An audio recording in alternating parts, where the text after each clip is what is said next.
नमस्ते, मैं मैट हूं और इस ट्यूटोरियल में मैं आपको स्टेप बाय स्टेप दिखाऊंगा कि होस्टिंगर के वेबसाइट बिल्डर का उपयोग करके वेबसाइट कैसे बनाई जाती है।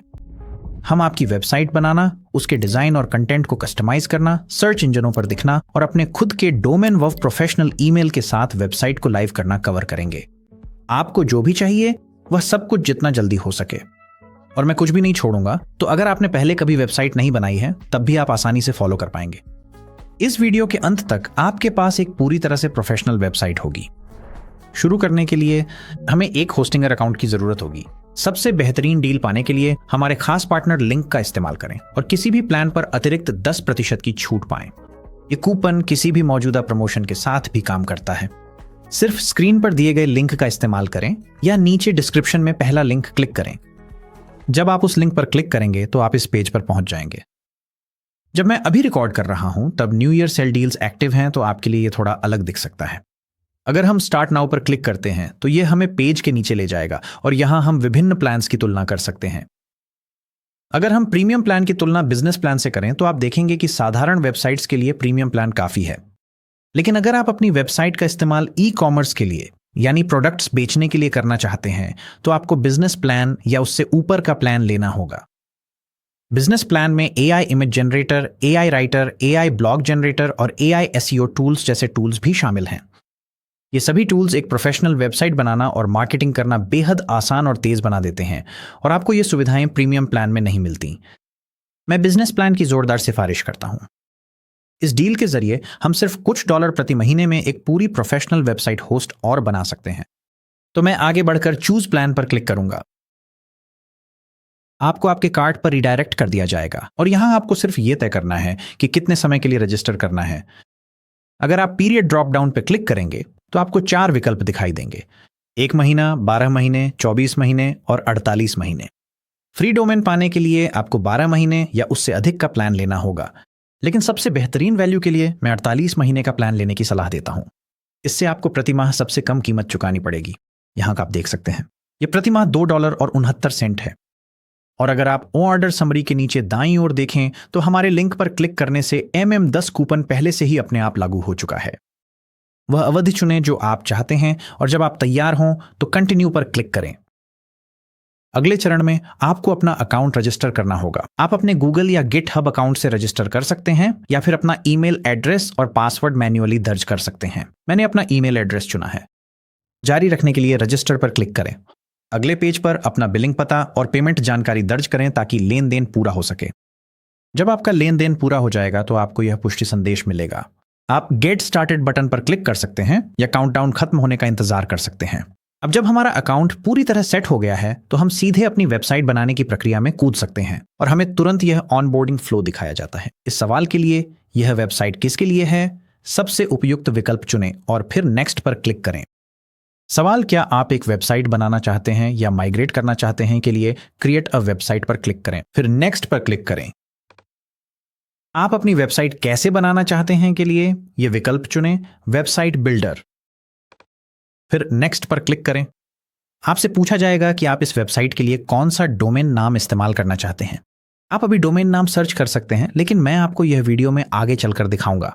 तो फिलहाल यूज टेम्पररी डोमेन पर क्लिक करें। अब हम मजेदार हिस्से पर पहुंचते हैं जहां हम वास्तव में वेबसाइट बनाना शुरू करते हैं। होस्टिंगर आपको अपनी वेबसाइट का आइडिया बताने या सुझाए गए विकल्पों में से चुनने के लिए कहता है। अगर आप क्लासिक तरीका अपनाना चाहते हैं और अपनी वेबसाइट के लिए एक टेम्पलेट से शुरू करना चाहते हैं तो आप नीचे प्री मेड टेम्पलेट्स पर क्लिक करके उसे पा सकते हैं। यहां आप श्रेणी के अनुसार खोज सकते हैं, स्क्रॉल कर सकते हैं और अपनी पसंद और व्यवसाय के अनुसार अपनी साइट के लिए एक अच्छा शुरुआती टेम्पलेट ढूंढ सकते हैं। लेकिन इस ट्यूटोरियल के लिए हम AI वेबसाइट बिल्डर विधि का उपयोग करेंगे। तो मैं ट्राई AI वेबसाइट बिल्डर पर क्लिक करूंगा ताकि वापस जा सकूं। AI प्रॉम्प्ट स्क्रीन पर वापस आकर चलिए अपनी वेबसाइट का आइडिया बताते हैं। यहां आपको बहुत स्पष्ट होना चाहिए। बताइए कि आपका व्यवसाय क्या करता है, ये किन लोगों के लिए है और आप अपनी वेबसाइट के लिए किस तरह का माहौल चाहते हैं। जितनी अधिक जानकारी आप देंगे, आपकी शुरुआत उतनी ही बेहतर होगी। अगर आपको यहां ठीक ठीक नहीं पता कि क्या कहना है तो आप हमेशा ChatGPT या क्लॉड जैसे LLM से चैट करके मदद ले सकते हैं। मैं एक चाय की दुकान के लिए वेबसाइट बना रहा हूं जिसका नाम है द जेंटल केटल। तो अपनी प्रॉम्प्ट में मैंने चाय की दुकान का वर्णन किया है कि यह कितनी शांत और आरामदायक है। ये एक ऐसी जगह है जहां लोग धीमे हो सकते हैं और फिर से जुड़ सकते हैं, शायद कोई किताब पढ़ सकते हैं। यहाँ प्राकृतिक लकड़ी और गर्म रोशनी है। और मैंने ब्रांड वॉयस के बारे में भी बात की है कि यह कितना गर्मजोशी भरा, मानवीय और आश्वस्त करने वाला महसूस होना चाहिए। इन सभी विवरणों को शामिल करने से यह सुनिश्चित होता है कि एआई के पास एक शानदार पहला ड्राफ्ट बनाने के लिए सारी जरूरी जानकारी है। एक बार जब आपने अपनी प्रॉम्प्ट लिख ली हो तो आगे बढ़ें और वेबसाइट जनरेट करने के लिए सेंड बटन पर क्लिक करें। साइट जनरेट होने में 1 या 2 मिनट लगेंगे, फिर आपको पहला ड्राफ्ट दिखाया जाएगा। वह तुरंत ही यह वेबसाइट के लिए एक वाकई अच्छा शुरुआती बिंदु है। आप तुरंत देख सकते हैं कि इसमें एक मेनू है जिसमें कई पेज हैं जिनके बीच हम क्लिक कर सकते हैं। और यहाँ होम पेज पर जैसे ही हम स्क्रॉल करते हैं, आप देख सकते हैं कि इसने कॉपी लिखी है, चाय से संबंधित तस्वीरें डाली हैं और वही गर्म रंग योजना इस्तेमाल की है जिसकी मुझे उम्मीद थी। और ऊपर दाईं ओर हम साइट का मोबाइल वर्जन भी देखने के लिए क्लिक कर सकते हैं। और जैसे ही हम स्क्रॉल करते हैं, हम देख सकते हैं कि यह पहले से ही मोबाइल के लिए अनुकूलित किया जा चुका है। तो यह वाकई एक शानदार शुरुआत का बिंदु है। अगर आप अपनी साइट की पहली जनरेशन से खुश नहीं हैं, तो ऊपर बाईं ओर क्रिएट अगेन बटन है। आप क्लिक करके एआई को फिर से कोशिश करने के लिए कह सकते हैं और आप ये जितनी बार चाहें कर सकते हैं।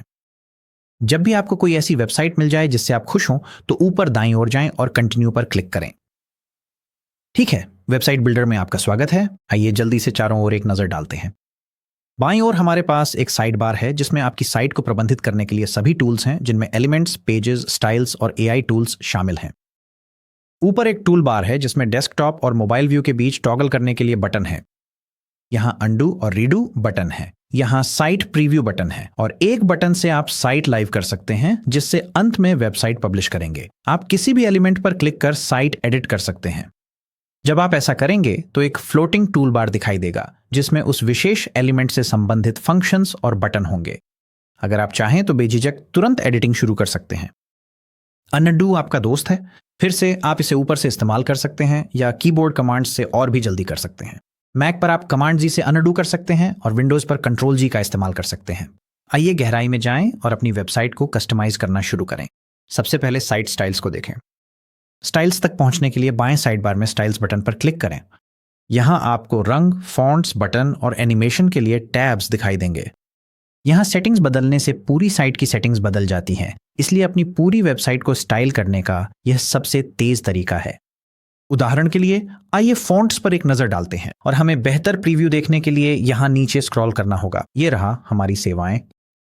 आइए देखें क्या होता है अगर हम कोशिश करें चुंग। हमें शायद रीसेट करना पड़े और यह हमारी खास वेबसाइट के लिए बेहतर लुक है। आप देख सकते हैं कि यहां फॉन्ट बदल गया है, लेकिन अगर हम ऊपर स्क्रॉल करें तो यह पूरी पेज पर बदल गया है। अपनी साइट की कस्टमाइजेशन की शुरुआत फॉन्ट्स, रंग और बटन को अपनी पसंद के अनुसार अपडेट करके करना एक शानदार तरीका है, जिससे आपकी साइट को वह लुक और फील मिलती है जो आप चाहते हैं। व्यक्तिगत एलिमेंट्स पर काम करने से पहले एक बार जब आपने अपनी साइट की स्टाइल सेट कर ली, तो अगला कदम है अपनी वेबसाइट की सामग्री को कस्टमाइज करना, जिसकी शुरुआत हम होम पेज से करेंगे। अपनी सामग्री को कस्टमाइज करने के लिए सबसे पहले आपको यह समझना होगा कि आपकी साइट की संरचना कैसी है। आपकी साइट के सबसे बड़े बिल्डिंग ब्लॉक्स पेज होते हैं। आप हेडर मेनू में लिंक पर क्लिक करके पेजों के बीच नेविगेट कर सकते हैं। हर पेज को सेक्शंस में बांटा गया है। सेक्शंस आपकी पेज पर फुल विड्थ ब्लॉक्स होते हैं जो वर्टिकली स्टैक होकर आपकी साइट का लेआउट बनाते हैं। एलिमेंट्स आपकी पेज पर कंटेंट के व्यक्तिगत हिस्से होते हैं, जैसे कि टेक्स्ट, बटन और इमेजेस। ये वे बिल्डिंग ब्लॉक्स हैं जिन्हें आप सेक्शंस के अंदर रखते हैं ताकि अपना डिजाइन बना सकें। आप किसी पेज पर सेक्शंस को क्लिक करके उनका क्रम बदल सकते हैं और फिर फ्लोटिंग टूल बार में ऊपर और नीचे वाले तीरों पर क्लिक करके उन्हें पेज पर इधर उधर ले जा सकते हैं। आप 2 सेक्शंस के बीच होवर करके और ऐड सेक्शन बटन पर क्लिक करके पेज में नया सेक्शन जोड़ सकते हैं। इससे ऐड न्यू सेक्शन डायलॉग खुलता है। शुरुआत से शुरू करने के लिए आप बाईं ओर ऐड ब्लैंक सेक्शन बटन पर क्लिक कर सकते हैं। आप जनरेट सेक्शन बटन पर क्लिक करके एआई को बता सकते हैं कि आपको क्या चाहिए और वह आपके लिए उसे बना देगा। या अगर आप कोई पहले से बना हुआ ब्लॉक लेना चाहते हैं तो बाईं ओर नीचे स्क्रॉल करें और विभिन्न श्रेणियों को देखें। किसी श्रेणी में क्लिक करें और फिर किसी भी तैयार टेम्पलेट पर क्लिक करके उसे अपनी साइट में जोड़ लें। किसी सेक्शन को हटाने के लिए बस उस पर क्लिक करें और फिर फ्लोटिंग टूल बार में ट्रैश कैन आइकन पर क्लिक करें। ठीक है, ये थे सेक्शंस। अब आइए एलिमेंट्स के बारे में बात करते हैं। अपने पेज में कोई एलिमेंट जोड़ने के लिए बाईं ओर एलिमेंट्स बटन पर क्लिक करें। उस एलिमेंट टाइप को खोजें जिसे आप जोड़ना चाहते हैं और फिर उसे क्लिक करके अपने पेज पर जहां चाहें वहां ड्रैग करें। इसके बाद आप अपने एलिमेंट को पेज पर इधर उधर खींच सकते हैं और कॉलम्स की मदद से उसे सही जगह पर सेट कर सकते हैं। आप अपने एलिमेंट का आकार उसके बाएं और दाएं तरफ की बार्स का उपयोग करके बदल सकते हैं और किसी एलिमेंट को ठीक उसी तरह डिलीट कर सकते हैं जैसे आप किसी सेक्शन को हटाते हैं। सुनिश्चित करें कि वह चयनित है। फिर फ्लोटिंग टूल बार में ट्रैश कैन आइकन पर क्लिक करें। टेक्स्ट को एडिट करने के लिए उस पर डबल क्लिक करें और फिर ठीक वैसे ही टाइप करें जैसे आप वर्ड प्रोसेसर में करते हैं। मैं सलाह दूंगा कि आप साइट में जाएं और प्लेस होल्डर कॉपी को अपनी खुद की सामग्री से बदलें। और अगर आपको मदद चाहिए तो आप हमेशा AI राइटर का उपयोग कर सकते हैं। बस AI राइटर बटन पर क्लिक करें और फिर विकल्पों में से एक चुनें। इमेज को एडिट करने के लिए किसी एक पर क्लिक करें, फिर एडिट इमेज पर क्लिक करें। यहां आप रिप्लेस इमेज पर क्लिक कर सकते हैं और फिर अपने कंप्यूटर से कोई फाइल अपलोड कर सकते हैं या फ्री इमेजेस पर क्लिक करके स्टॉक इमेज ढूंढ सकते हैं। सर्च बार में अपनी पसंदीदा इमेज टाइप करें, प्रीव्यू के लिए क्लिक करें और फिर पेज में जोड़ें। आप AI का उपयोग करके एक अनोखी इमेज भी बना सकते हैं। अब चलिए बटनों के बारे में बात करते हैं। किसी बटन को एडिट करने के लिए बस उस पर क्लिक करें और फिर फ्लोटिंग टूल बार में एडिट बटन पर क्लिक करें। बटन में जो लिखा है उसे बदलने के लिए बटन टेक्स्ट फील्ड में टाइप करें।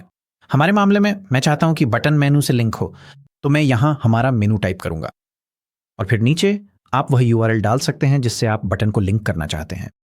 लेकिन हमारी वेबसाइट के पेजों के लिए हम लिंक टू ड्रॉप डाउन पर क्लिक कर सकते हैं। पेज चुनें, सेलेक्ट पेज ड्रॉप डाउन पर क्लिक करें और फिर लिस्ट में से वह पेज चुनें जिसे हम चाहते हैं, हमारे मामले में मेन्यू। इसके बाद आप चुन सकते हैं कि यह नया टैब में खुले या नहीं। अब चलिए बैकग्राउंड्स के बारे में बात करते हैं। ध्यान दें कि इस सेक्शन का बैकग्राउंड सफ़ेद है, इस वाले में कुछ रंग है और इसमें रंग के साथ ग्रेडियंट भी है। लेकिन सेक्शन बैकग्राउंड्स इमेज या वीडियो भी हो सकते हैं। उदाहरण के लिए मैं चाहता हूं कि होम पेज के टॉप पर इस हीरो सेक्शन का बैकग्राउंड चाय डालने का वीडियो हो।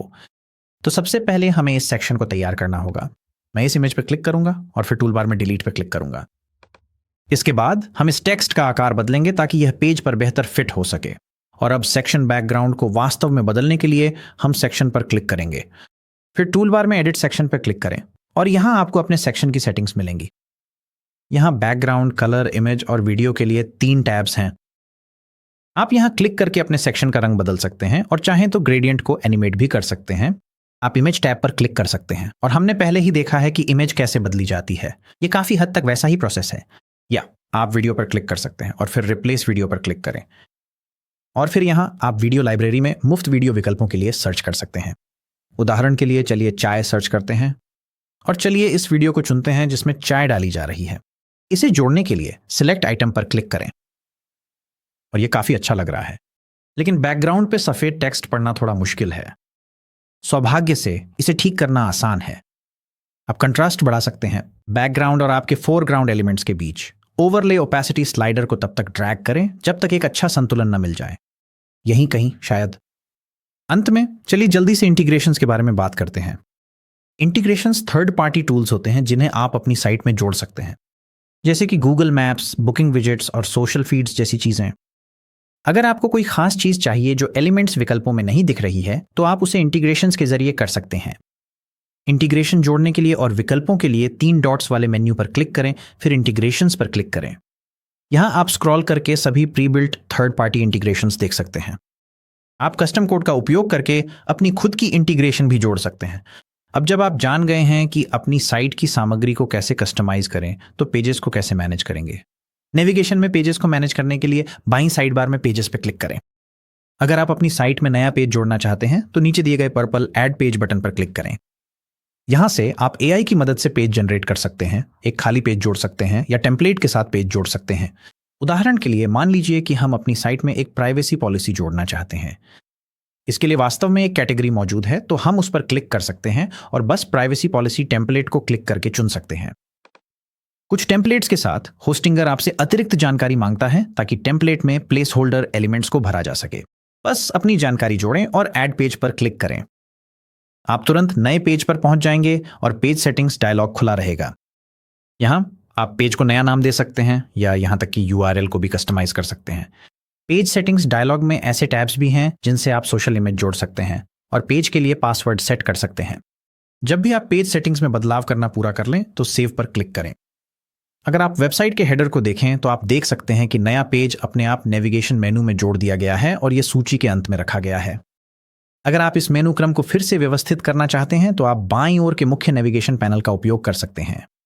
बस किसी भी पेज नाम के बाईं ओर दिए गए 6 डॉट्स पर क्लिक करें और उसे खींचकर नई जगह पर ले जाएं। आप पेज को किसी अन्य पेज का सब पेज भी बना सकते हैं। इसके लिए उसे नेविगेशन में अनदर आइटम के नीचे दाईं ओर खींचें।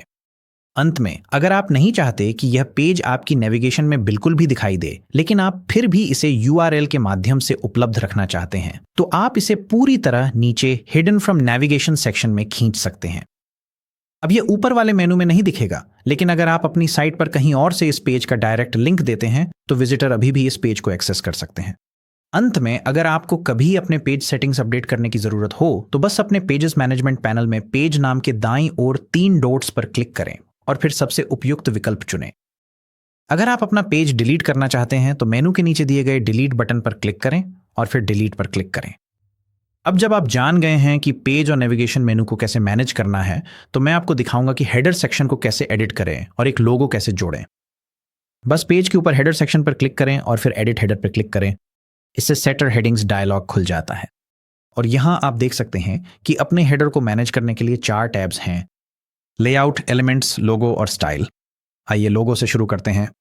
अगर आपके पास पहले से कोई लोगो है तो आप रिप्लेस इमेज बटन पर क्लिक करके अपने कंप्यूटर से लोगो फाइल अपलोड कर सकते हैं। अगर आपके पास अभी तक कोई लोगो नहीं है तो आप यूज AI पर क्लिक करके एक यूनिक लोगो बना सकते हैं। ये एक नया टैब खोलेगा जिसमें होस्टिंगर AI लोगो मेकर होगा। और यहां आप ऊपर देख सकते हैं एक प्रॉम्प्ट फील्ड है जहां आप अपने लोगो के लिए जो चाहें उसकी डिटेल्स जोड़ सकते हैं। इसके बगल में एक कैटेगरी ड्रॉप डाउन है जहां आप चुन सकते हैं कि आपको किस प्रकार का लोगो चाहिए। यहां ऐसा लगता है कि यह अपने आप ही इको फ्रेंडली या नेचुरल कैटेगरी चुन चुका है, जो टी शॉप के लिए सही है। और एक गियर आइकन है जहां आप स्विच को टॉगल करके अपने लोगो को रंगीन बना सकते हैं। आइए अपने लोगो के लिए एक प्रॉम्प्ट जोड़ते हैं। हम द जेंटल केटल के लिए एक लोगो मांगेंगे जो कैलिफोर्निया की एक आरामदायक टी शॉप है। फिर क्रिएट पर क्लिक करें ताकि आपका लोगो जनरेट हो सके। आपका लोगो जनरेट होने में 1 या 2 मिनट लगेंगे और जब यह तैयार हो जाएगा तो आपको 4 आइकन दिखाए जाएंगे जिनमें से आप चुन सकते हैं। ये आइकन आपके लोगो की बुनियाद हैं जिनमें आप बाद में टेक्स्ट जोड़ेंगे। जो आपको पसंद आए उसे चुनें, उस पर होवर करें और एडिट लोगो पर क्लिक करें। यह लोगो कस्टमाइजर खोल देगा। यहां 10 या अपना नाम और अगर आपके पास कोई स्लोगन है तो वो भी जोड़ सकते हैं। और अगर आप नीचे स्क्रॉल करें तो आप फॉन्ट की सिफारिशों की गैलरी देख सकते हैं। अगर आपको कोई पसंद आए तो उस पर क्लिक करके उसे अपने लोगो पर लागू कर सकते हैं। या अगर आप कोई खास फॉन्ट इस्तेमाल करना चाहते हैं तो फॉन्ट फैमिली ड्रॉप डाउन पर क्लिक करें और सूची में उसे ढूंढें। मेरे मामले में वेबसाइट पहले से ही जुंग फॉन्ट का उपयोग कर रही है, इसलिए मैं उसे सूची में ढूंढकर चुनूंगा ताकि सब कुछ मेल खाए। इसके बाद आप अपने लोगो का लेआउट समायोजित कर सकते हैं। इसके लिए ऊपर बाईं ओर लेआउट टैब पर क्लिक करें। वहां आप अपने आइकन का स्केल, आइकन और टेक्स्ट के बीच की जगह और आइकन की स्थिति को टेक्स्ट के सापेक्ष समायोजित कर सकते हैं। व्यक्तिगत रूप से मुझे यह पसंद है जब आइकन बाईं ओर और टेक्स्ट दाईं ओर होता है। जब आप अपने लोगो के लुक से संतुष्ट हों तो आप डाउनलोड बटन पर क्लिक कर सकते हैं और फिर इसे अपने कंप्यूटर पर सेव कर सकते हैं। अपने लोगो फाइल्स देखने के लिए उस फोल्डर को खोलें जहां आपने लोगो सेव किया है, फाइल को अनजिप करें और फिर आपके पास एक फेविकॉन और आपका लोगो PNG फॉर्मेट में होगा। जब आप अपना लोगो बना लें तो आप होस्टिंगर AI लोगो मेकर टैब को बंद कर सकते हैं और होस्टिंगर वेबसाइट बिल्डर पर वापस लौट सकते हैं। अपना लोगो जोड़ने के लिए फिर से एडिट हेडर लोगो पर क्लिक करें और फिर इमेज को बदलें और अपने कंप्यूटर से फाइल अपलोड करें। यह आपके मीडिया लाइब्रेरी में लोगो जोड़ देगा और वहां से आप सिलेक्ट पर क्लिक करके लोगो को इंसर्ट कर सकते हैं। और अब आप देख सकते हैं कि लोगो बदल दिया गया है। अगर आप लोगो का साइज एडजस्ट करना चाहते हैं तो हेडर सेटिंग्स में लोगो के तहत लोगो विड्थ स्लाइडर को तब तक बदलें जब तक आपका लोगो मनचाहे आकार में ना आ जाए। अब जब हमने अपना लोगो बदल लिया है तो चलिए हेडर की उपस्थिति को एडजस्ट करते हैं। शुरुआत करते हैं लेआउट टैब से। लेआउट टैब में अगर आप नीचे स्क्रॉल करें तो आप लोगो, मेनू और अन्य हेडर एलिमेंट्स की पोजीशन को फिर से व्यवस्थित कर सकते हैं। व्यक्तिगत रूप से मुझे यह पहली विकल्प पसंद है तो मैं इसे ही रखूंगा। आप हेडर में सभी एलिमेंट्स के बीच की स्पेसिंग भी एडजस्ट कर सकते हैं। इसके बाद अगर आप एलिमेंट्स टैब पर क्लिक करें तो आपको 3 टॉगल स्विच दिखाई देंगे जिनसे आप विभिन्न एलिमेंट्स को दिखा या छुपा सकते हैं। पहला है लोगो, जिसे हमने यहां पहले से ही ऑन कर रखा है। आपके पास सोशल आइकॉन्स दिखाने के लिए भी एक टॉगल स्विच है और आप एडिट सोशल आइकॉन्स बटन पर क्लिक करके अपने सोशल आइकॉन्स के लिंक भी एडिट कर सकते हैं। आप एक बटन दिखाने के लिए भी टॉगल कर सकते हैं। यह बटन एक CTA यानी कॉल टू एक्शन के रूप में उपयोगी है, या वह मुख्य कार्य जिसके लिए आप चाहते हैं कि विजिटर आपकी वेबसाइट पर आने पर करें। उदाहरण के लिए मुझे पता है कि जो लोग जेंटल केटल वेबसाइट पर आते हैं वे ज़्यादातर चाय के मेनू को देखना चाहते हैं, न कि सोशल मीडिया अकाउंट्स को। तो मेरे मामले में मैं सोशल आइकॉन्स को टॉगल ऑफ कर दूंगा। और फिर अगर हम अपने बटन को मेनू के लिंक के रूप में बना दें बजाय इसे नेविगेशन आइटम में शामिल करने के, तो कैसा रहेगा? इसे करने के लिए बाईं ओर जाएं और पेजेस पर क्लिक करें। मेनू को नीचे हिडन फ्रॉम नेविगेशन सेक्शन में ले जाएं। एडिट हेडर पर क्लिक करें, फिर एडिट बटन पर क्लिक करें। जहां लिंक टू लिखा है वहां पेज सही है, और फिर जहां सेलेक्ट पेज लिखा है उस ड्रॉप डाउन पर क्लिक करें और मेन्यू चुनें। अब हम बटन के टेक्स्ट को बदलकर मेन्यू कर देंगे। और अब जब कोई हमारे मेनू बटन पर क्लिक करेगा तो वह उन्हें मेनू पेज पर ले जाएगा। अंत में मैं आपको दिखाता हूं कि हेडर स्टाइल को कैसे अपडेट करें, और इसके लिए मैं होम पेज पर वापस जाऊंगा। हेडर सेटिंग्स में अगर आप स्टाइल टैब पर क्लिक करते हैं तो आपके पास यहां कुछ विकल्प होते हैं ऊपर एक ड्रॉप डाउन के साथ। अगर आप हेडर पर क्लिक करते हैं तो यह आपको हेडर के लिए स्टाइल विकल्प दिखाता है। अगर आप बटन पर क्लिक करते हैं तो यह आपको बटन के लिए स्टाइल विकल्प दिखाता है। सोशल आइकॉन्स के साथ भी यही बात लागू होती है।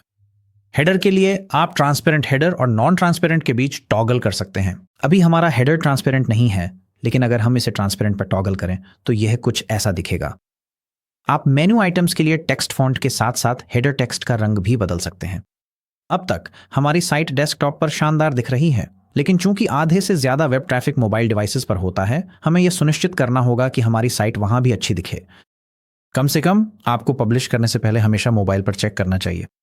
मैं आपको दिखाता हूं कि अपनी साइट के मोबाइल वर्जन को कैसे ऑप्टिमाइज करें। मोबाइल एडिटर पर स्विच करने के लिए टॉप बार में फोन आइकन पर क्लिक करें, और यहां हम स्क्रॉल करके देख सकते हैं कि हमारी साइट का मोबाइल वर्जन कैसा दिखता है।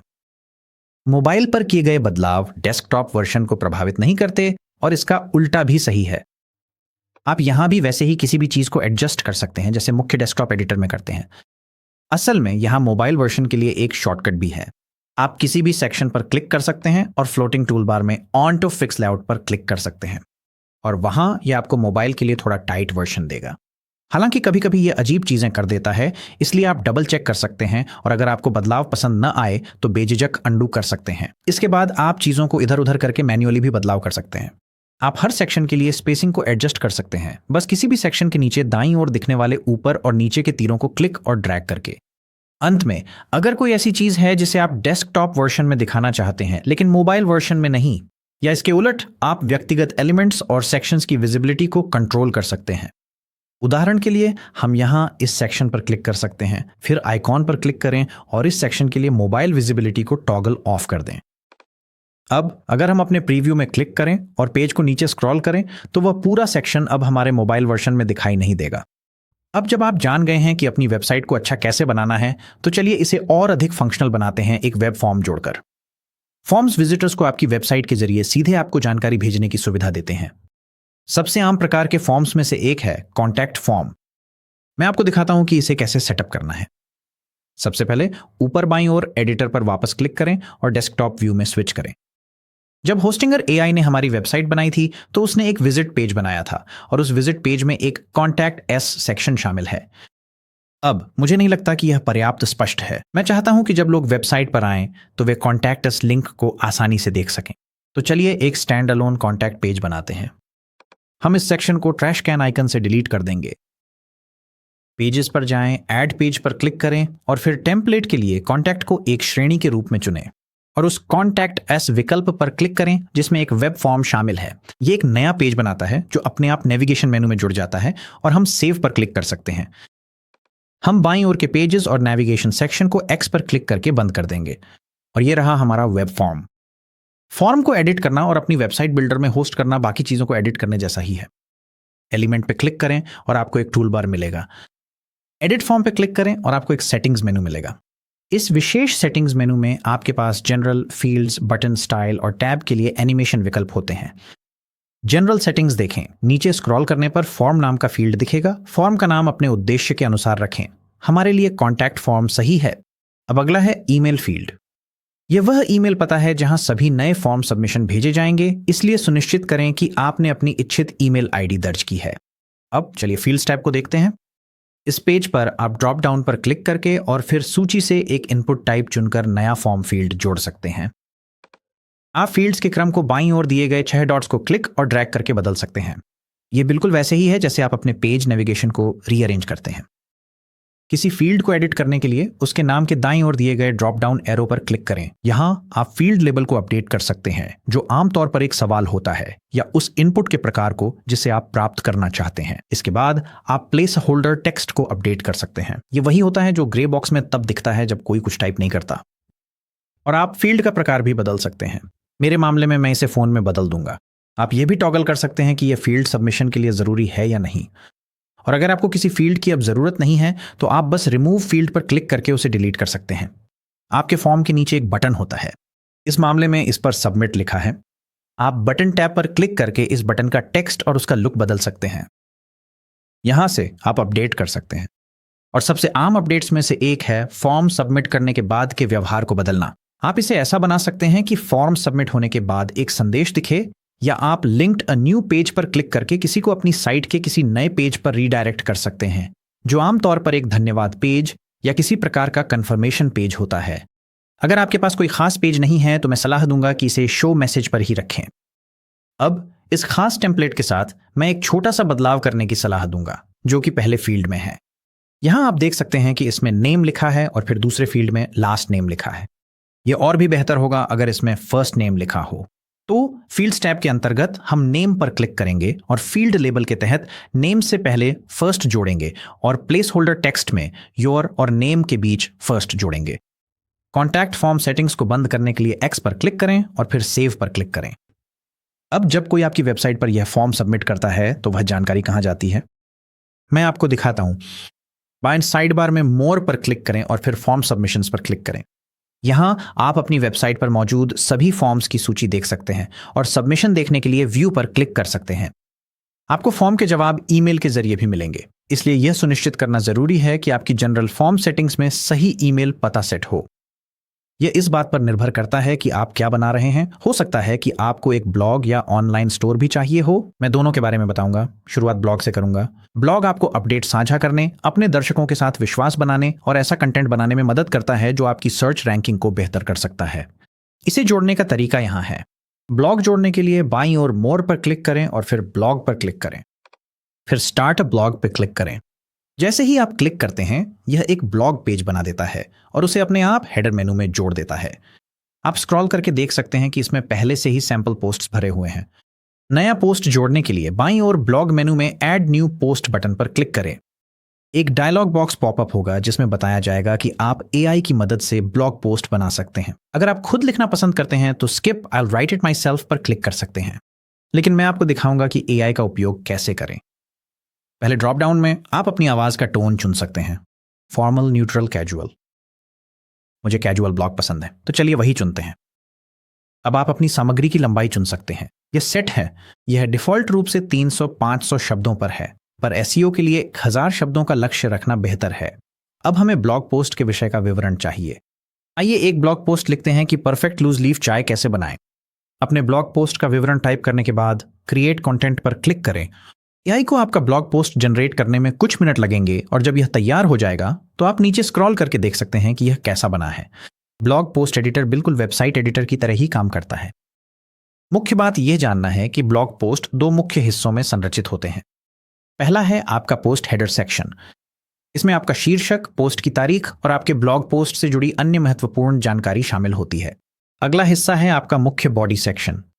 इसमें अक्सर ऊपर एक छवि होती है और उसके नीचे संरचित टेक्स्ट सामग्री होती है। ब्लॉग पोस्ट्स में एक अनूठा सेटिंग्स सेक्शन भी होता है जिसे पोस्ट सेटिंग्स कहा जाता है। आप इसे ऊपर के टूल बार में पोस्ट सेटिंग्स बटन पर क्लिक करके एक्सेस कर सकते हैं।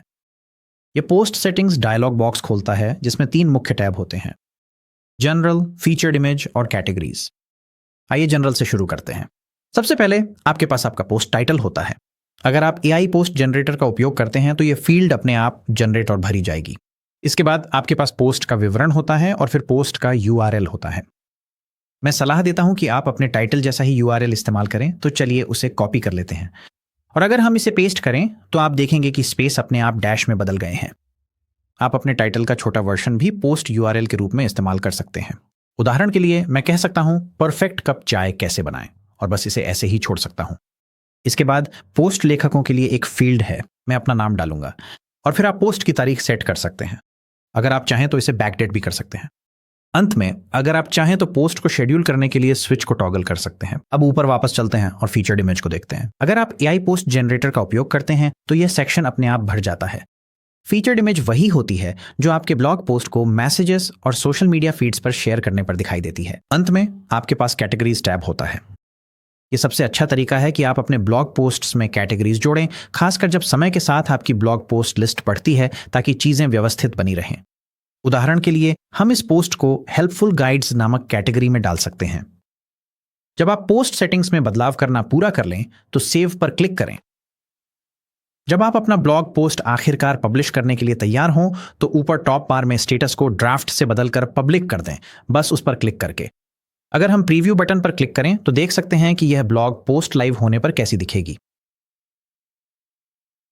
एडिटर में वापस आते हैं। यहां पे आप देख सकते हैं कि जब आप खुद ब्लॉग पेज पर देखेंगे तो आपका ब्लॉग पोस्ट कैसे दिखाई देगा।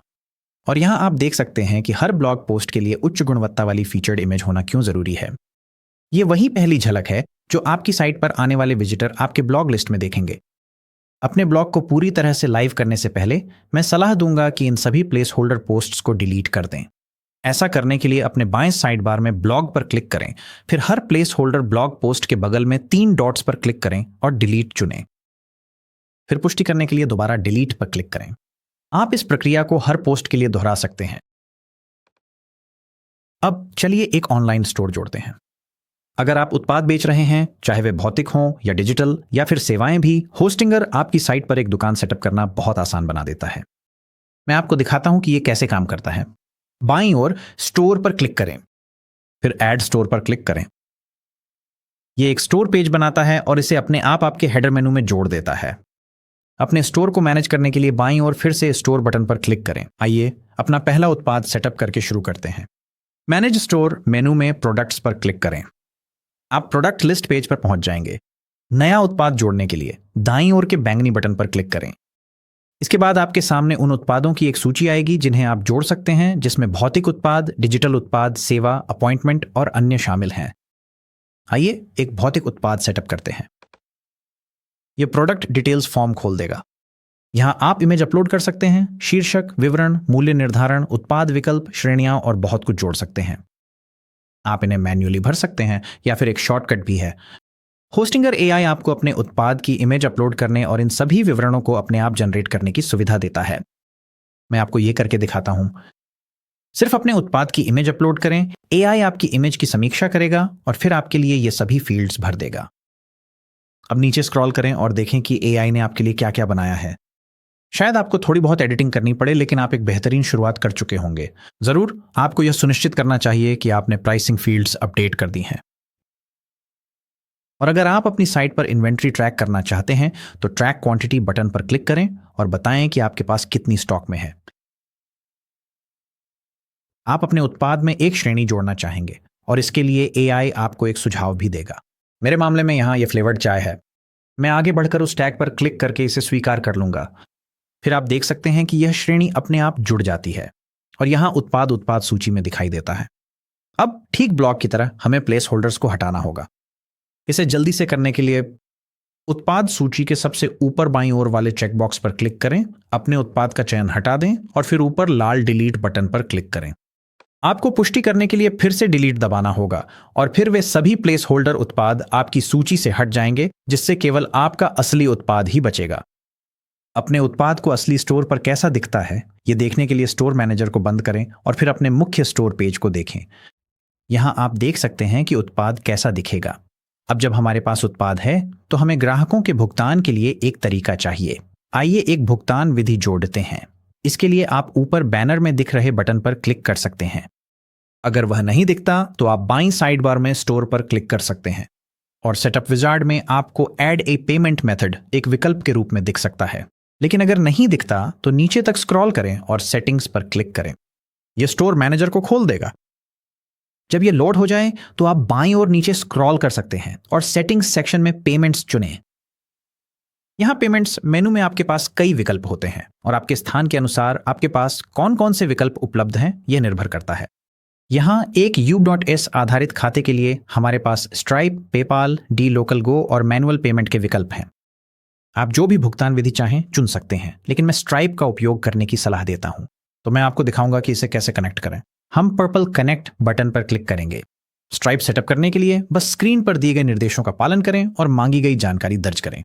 आपको अपना ईमेल पता जोड़ना होगा, पासवर्ड बनाना होगा, 2 फैक्टर ऑथेंटिकेशन सेटअप करना होगा, अपनी इमरजेंसी बैकअप कोड को सुरक्षित रखना होगा और फिर अपने व्यवसाय के बारे में जानकारी दर्ज करनी होगी। अगर आपके पास कोई व्यवसाय नहीं है तो आप अपने व्यवसाय के प्रकार के लिए व्यक्तिगत इंडिविजुअल चुन सकते हैं। अपनी व्यक्तिगत जानकारी जैसे नाम, ईमेल पता, जन्म तिथि, पता, फोन नंबर और सोशल सिक्योरिटी नंबर दर्ज करें। अगर आप अमेरिका में हैं, ड्रॉप डाउन से अपना उद्योग चुनें, एक उत्पाद विवरण या स्टोर विवरण जोड़ें, भुगतान के लिए बैंक खाता जोड़ें, फिर ग्राहकों के लिए सार्वजनिक विवरण जोड़ें। दूसरे शब्दों में, आप चाहते हैं कि आपका व्यवसाय बैंक स्टेटमेंट्स पर कैसे दिखाई दे। ग्राहक सहायता जानकारी प्रदान करें, फिर बिक्री कर एकत्र करने के लिए स्ट्राइप टैक्स में शामिल हों। अंतिम पृष्ठ पर यह जांचें कि आपकी सारी जानकारी सही है या नहीं, और अगर सब कुछ सही है तो अग्री एंड सबमिट पर क्लिक करें। इसके बाद आपको स्टोर मैनेजर के पेमेंट्स पेज पर वापस भेज दिया जाएगा और आपको दिखेगा कि स्ट्राइप कनेक्ट हो गया है। हालांकि अगर आपको सेटअप नॉट फिनिश्ड दिखे तो आपको अपने स्ट्राइप अकाउंट में कुछ अतिरिक्त सत्यापन करना पड़ सकता है। ऐसा करने के लिए मैनेज पर क्लिक करें, फिर ऊपर फिनिश सेटअप पर क्लिक करें ताकि आप अपने स्ट्राइप अकाउंट में जा सकें और वहां दिए गए निर्देशों का पालन करें। अब जब हमने पेमेंट्स सेट कर लिए हैं तो चलिए शिपिंग सेटअप करते हैं। अपने स्टोर मैनेजर में बाईं ओर सेटिंग्स सेक्शन के तहत शिपिंग पर क्लिक करें। सबसे पहले आपको एक शिपिंग जोन बनाना होगा। जोन वह क्षेत्र है जिसमें आप अपने उत्पाद भेजने के लिए तैयार हैं। जोन बनाने के लिए क्रिएट जोन पर क्लिक करें। अब आपको अपने शिपिंग जोन का नाम देना होगा। ये जोन आपकी साइट पर आपके ग्राहकों को दिखाई देगा, इसलिए इसे ऐसा नाम दें जो समझ में आए। उदाहरण के लिए, अगर आप संयुक्त राज्य अमेरिका में शिपिंग करने के लिए तैयार हैं तो यूनाइटेड स्टेट्स टाइप करें, फिर ऐड कंट्री बटन पर क्लिक करके देश जोड़ें और फिर सूची में से उन देशों का चयन करें जहां आप शिपिंग करने के लिए तैयार हैं। सुनिश्चित करें कि आप सेव पर क्लिक करें और उसके नीचे आपको शिपिंग विकल्प मिलेंगे। यहीं पर आप शिपिंग दरें सेट करते हैं। आप ऐड ऑप्शन पर क्लिक करके नई दरें जोड़ सकते हैं या किसी मौजूदा दर को उस पर क्लिक करके संपादित कर सकते हैं। यहां आप अपनी दर, नाम और कीमत समायोजित कर सकते हैं। डिफॉल्ट रूप से यह एक फ्लैट रेट है, लेकिन आप कंडीशंस पर क्लिक करके और फिर ऑर्डर की कीमत या वजन के आधार पर रेट की गणना करके दरें भी निर्धारित कर सकते हैं। शुरुआत में इसे सरल रखना मैं सलाह देता हूं, आप इसे बाद में कभी भी समायोजित कर सकते हैं। आपकी स्टोर के लिए कुछ अन्य महत्वपूर्ण सेटिंग्स भी हैं जिनके बारे में आपको जानना चाहिए। स्टोर की मुद्रा बदलने के लिए बाईं ओर सेटिंग्स में स्टोर डिटेल्स पर क्लिक करें और फिर मुद्रा बदलें। आप अपनी माप प्रणाली को मीट्रिक और इंपीरियल यूनिट्स के बीच भी बदल सकते हैं। टैक्स सेट करने के लिए बाईं ओर सेटिंग्स में टैक्सेस श्रेणी पर क्लिक करें और यहां आप नए टैक्स नियम जोड़ सकते हैं। यह वेबसाइट बिल्डर ट्यूटोरियल में समझाने से कहीं अधिक जटिल है, लेकिन अगर आपको टैक्स जोड़ने की जरूरत है तो आप यहीं कर सकते हैं। अब जब हमने साइट बना ली है तो आइए सुनिश्चित करें कि लोग वास्तव में इसे ढूंढ सकें। यहीं पर एसईओ काम आता है। Search engine optimisation. यह आपकी साइट को तब दिखाने में मदद करता है जब कोई व्यक्ति आपके द्वारा दी जाने वाली चीजों को खोजता है। एसईओ टूल्स तक पहुंचने के लिए बाईं साइड बार में एसईओ पर क्लिक करें। यह आपको आपकी वेबसाइट के पेजों की एक सूची दिखाएगा। आइए होम पेज से शुरू करते हैं। यहां आप अपने सर्च रिजल्ट प्रीव्यू की समीक्षा कर सकते हैं। यह वही है कि आपकी पेज गूगल या अन्य सर्च इंजनों पर कैसे दिखाई देगी। एसईओ सुधारने के लिए आप कई महत्वपूर्ण पैरामीटर समायोजित कर सकते हैं। सबसे पहले आपका एसईओ टाइटल। यह सर्च रिजल्ट प्रीव्यू के शीर्ष पर नीला टाइटल है और आप इसे मैन्युअली एडजस्ट कर सकते हैं। साथ ही आपकी मेटा डिस्क्रिप्शन, यह दूसरा हिस्सा है जो दिखाई देता है। ये काला टेक्स्ट है, बीच में हरा टेक्स्ट आपका यूआरएल है। आपका एआई होस्टिंग एसईओ टाइटल और मेटा डिस्क्रिप्शन सुधारने के लिए सुझाव देगा। आप प्रत्येक पेज के लिए अपना फोकस कीवर्ड भी समायोजित कर सकते हैं, जिससे आप अपने एसईओ को सही तरीके से टारगेट कर सकते हैं। अपने एसईओ में बदलाव करने का सबसे आसान तरीका है ऊपर जाइए और एआई एसईओ असिस्टेंट का उपयोग करें। जनरेट न्यू एसईओ इन्फो पर क्लिक करें। इसके बाद आपके सामने कुछ सवालों की एक श्रृंखला प्रस्तुत की जाएगी। ये सवाल एआई को आपकी साइट को ऑप्टिमाइज करने में मदद करेंगे। सबसे पहले आपको एक पेज डिस्क्रिप्शन जोड़नी होगी। ये डिस्क्रिप्शन अपने आप ही आ गई है और ये होम पेज के लिए काफ़ी अच्छी लग रही है, तो मैं आगे बढ़कर नेक्स्ट स्टेप पे क्लिक करूंगा। लेकिन अगर आपको इसे अपने पेज के अनुसार अनुकूलित करने के लिए बदलाव करने की जरूरत है तो मैं ऐसा करने की सलाह देता हूं। यहां आपको अपनी साइट के लिए सबसे अधिक प्रासंगिक 3 कीवर्ड्स चुनने होंगे। क्या ये अपने आप चुने गए हैं? मेरे मामले में हमारे पास टी हाउस और लूज लीफ टीजर्स हैं और शायद हम पीसफुल स्पेस भी जोड़ना चाहेंगे। फिर हम नेक्स्ट स्टेप पर क्लिक करेंगे। इसके बाद हम सर्च इंजन में दिखने वाले रूप की समीक्षा कर सकते हैं। फिर से ये वही है जैसा आपका पेज सर्च इंजन में दिखाई देगा। आप यहां नीचे एसईओ टाइटल और मेटा डिस्क्रिप्शन को एडजस्ट कर सकते हैं। और ध्यान दें कि ये ऊपर कैसा दिखता है। ये आपकी पहली छाप है। व्यक्तिगत रूप से मैं इन अपडेट्स से खुश हूं, तो मैं फिनिश पे क्लिक करूंगा और हो गया। ये पेज अब ऑप्टिमाइज हो चुका है और आप देख सकते हैं कि यह तैयार है क्योंकि इसके बाईं ओर एक हरा चेक मार्क है। मैं सलाह दूंगा कि आप अपनी वेबसाइट के हर पेज के लिए यह प्रक्रिया अपनाएं। अब अगर कोई ऐसा पेज है जिसे आप सर्च रिजल्ट्स में नहीं दिखाना चाहते, तो आप hide page from search results के बगल में दिए गए स्विच को टॉगल कर सकते हैं ताकि लोग उसे गलती से ना खोज लें। अब चलिए आपका डोमेन कनेक्ट करते हैं। ये वो वेब पता है जिसे लोग आपकी साइट पर आने के लिए टाइप करेंगे। ऊपर के टूल बार में कनेक्ट डोमेन पर क्लिक करें और फिर गेट डोमेन पर क्लिक करें। यह हमें इस पेज पर ले आएगा जो शायद आपको जाना पहचाना लगे। हमने इस वीडियो में पहले ऑनबोर्डिंग के दौरान इस हिस्से को छोड़ दिया था। यहां आपके पास दो विकल्प हैं। पहला, आप एक डोमेन क्लेम कर सकते हैं। अगर आपने 12 महीने या उससे अधिक की योजना खरीदी है तो आपको एक डोमेन मुफ्त मिलेगा, या आप बस एक डोमेन खरीद सकते हैं। वैकल्पिक रूप से अगर आपके पास पहले से कोई डोमेन है तो आप उसे भी कनेक्ट कर सकते हैं। किसी भी तरीके से प्रक्रिया यहीं एक जैसी है। इस बार में उस डोमेन को खोजें जिसे आप अपनी साइट से जोड़ना चाहते हैं। मेरे मामले में वह होगा gentlekettle.com। यहां मैं देख सकता हूं कि यह उपलब्ध है और क्योंकि मैंने 12 महीने या उससे अधिक की योजना खरीदी है, यह पहले साल के लिए मुफ्त दिख रहा है। मैं आगे बढ़कर इसे चुन लूंगा, फिर अगला पर क्लिक करें। अब आपको अपना डोमेन रजिस्टर करना होगा। आगे बढ़ें और अपनी जानकारी दर्ज करें। फिर जब आप पूरा कर लें तो फिनिश रजिस्ट्रेशन पर क्लिक करें। जब ये हो जाएगा तो आपको एक पुष्टि संदेश मिलेगा कि डोमेन आपकी साइट में जोड़ दिया गया है। अब इसमें यह भी लिखा है, अपनी ईमेल आईडी को वेरीफाई करना ना भूलें। आपको यह करना जरूरी है ताकि आप अपना डोमेन नाम वास्तव में इस्तेमाल कर सकें, अन्यथा वे 14 दिनों के बाद इसे फ्रीज कर देंगे। तो अपने इनबॉक्स में जाएं, होस्टिंगर से आई ईमेल खोजें और अपनी ईमेल आईडी को वेरीफाई करें। जब आप यह कर लेंगे तो आपको एक पुष्टि संदेश मिलेगा कि आपकी ईमेल वेरीफाई हो गई है। और अगर आप होस्टिंगर वाले टैब पर वापस जाएं जहां आपकी साइट में डोमेन जोड़ने की पुष्टि है और कंटिन्यू पर क्लिक करें तो आप वेबसाइट एडिटर पर वापस आ जाएंगे। और अगर आप ऊपर दाईं ओर देखें तो आपको दिखेगा कि आपका नया डोमेन नाम अब कनेक्ट हो गया है। अब ध्यान रखें, इसमें पूरी तरह से फैलने में 24 से 48 घंटे लग सकते हैं। तो अगर यह तुरंत काम नहीं करता तो बस थोड़ा धैर्य रखें। ठीक है, हमने इसे बना लिया है, कस्टमाइज कर लिया है और डोमेन भी कनेक्ट कर दिया है। अब चलिए इसे आधिकारिक बनाते हैं और आपकी वेबसाइट लॉन्च करते हैं। यह करना बहुत आसान है। बस ऊपर दाईं ओर जाएं और गो लिव पर क्लिक करें। जब आप पहली बार ऐसा करेंगे तो इसमें थोड़ा समय लग सकता है। जब यह हो जाएगा तो आपको एक पुष्टि मिलेगी और आप अपनी साइट देखने के लिए बटन पर क्लिक कर सकते हैं। और हो गया, आपकी वेबसाइट अब लाइव है और इंटरनेट पर है। लोग इसे ढूंढ सकते हैं। अब आपकी वेबसाइट पर वापस आकर आप अभी भी बदलाव कर सकते हैं। आप जितना चाहें उतना अपडेट कर सकते हैं। और जब आप इन बदलावों को लाइव साइट पर डालने के लिए तैयार हों तो बस ऊपर दाईं ओर अपडेट वेबसाइट पर क्लिक करें। अब हमारी वेबसाइट लाइव है, लेकिन एक और चीज है जो हमें करनी है।